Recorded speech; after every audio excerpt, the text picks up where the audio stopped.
Саша Черный. Костер. Читает Павел Беседин.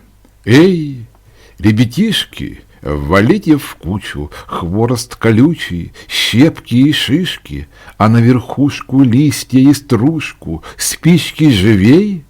Огонь, как змей, с ветки на ветку кружит по клетке, бежит и играет, трещит и пылает. Шип, крякс! Давайте руки и будем прыгать в круг огня.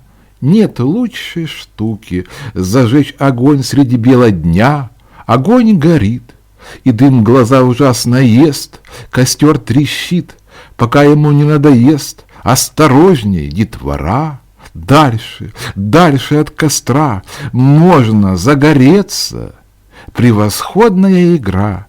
Эй, пожарные, пора.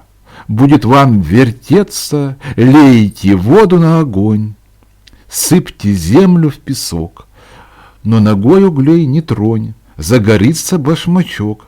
Зашипели щепки, шишки, лейте, лейте, ребятишки, раз, раз, еще раз, вот костер наш и погас.